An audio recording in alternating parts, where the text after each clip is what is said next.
Bonjour à tous. Nous allons parler du salut. La première question que nous allons nous poser est celle de savoir est-ce que le salut est une obligation ou une opportunité? Je vais dire le salut au travers de Jésus-Christ.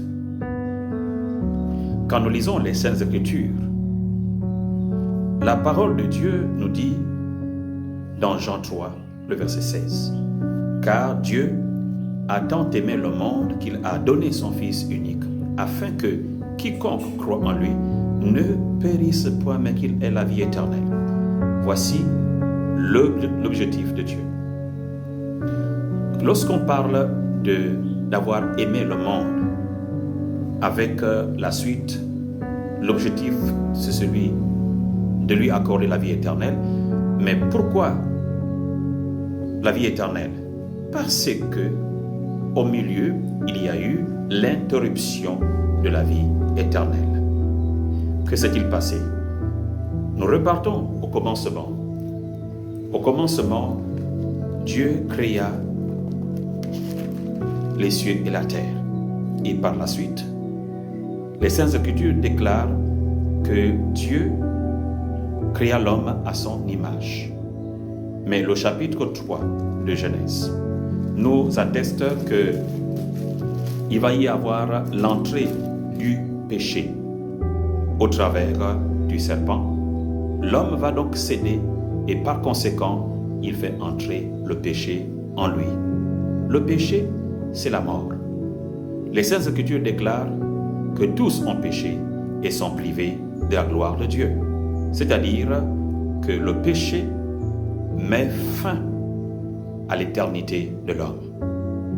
Mais le chapitre 3 de Jean que nous avons cité tout à l'heure, Dieu aime l'homme. Et parce que Dieu aime l'homme, il ne désire pas que celui-ci puisse mourir. Alors qu'est-ce qu'il fait? Il trouve une substitution. La substitution, c'est Dieu lui-même.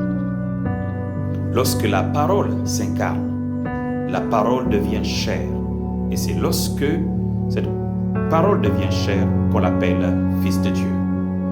Il vient, il prend la chair humaine, il devient semblable aux hommes pour comprendre l'homme, pour prendre la place de l'homme, pour prendre comme un agneau, comme un sacrifice. Il se met à la place de l'homme pour que lorsque le sang coule, alors celui qui croit en lui ait la vie éternelle. Voici donc aujourd'hui, Dieu se sacrifie pour que quiconque croit ait la vie éternelle, retourne à la nature d'antan. Un être libéré, un être sauvé, un être divin. Seulement qu'à partir de là, se développe ou se révèle le choix. L'homme se met devant un choix.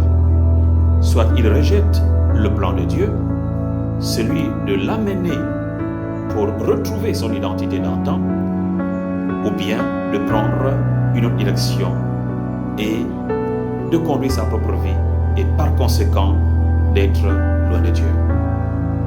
Dieu avait dit à l'homme, le jour où tu en mangeras, tu mourras. Ce qui veut dire qu'il y a la mort. La mort, c'est la séparation d'avec Dieu. Il y a la mort physique et il y a la mort éternelle. La mort physique, la mort spirituelle et la mort éternelle.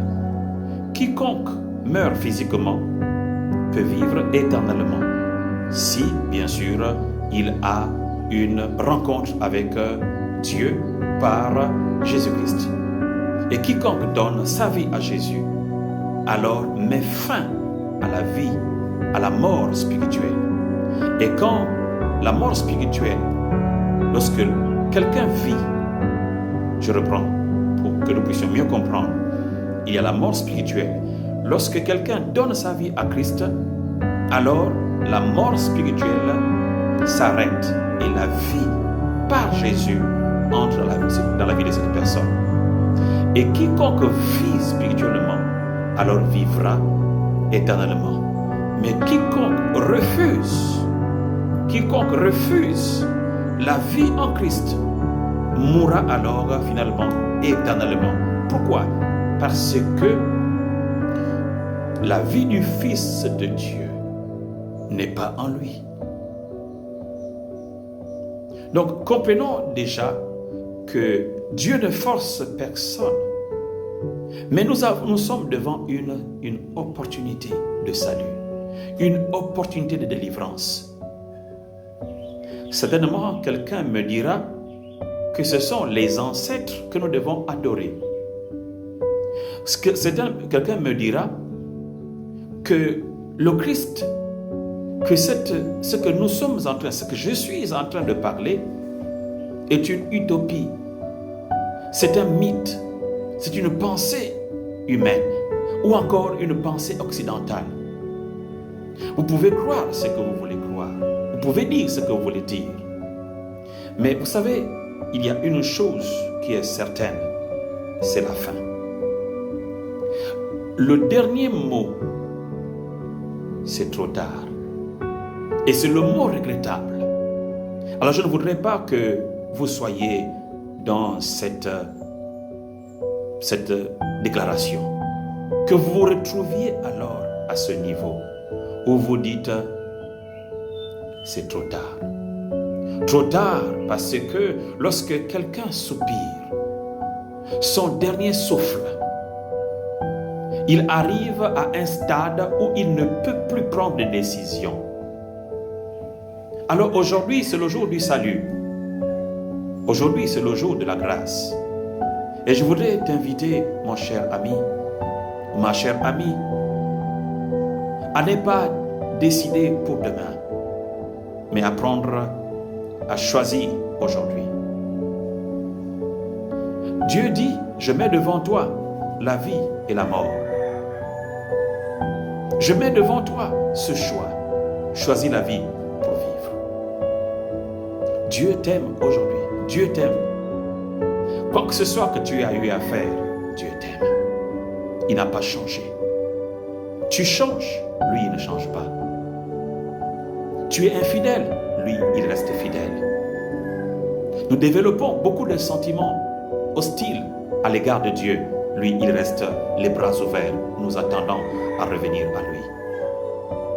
Le moyen par lequel nous pouvons accéder à la vie éternelle, que cette vie puisse entrer en toi, comme elle est entrée en moi, c'est en croyant.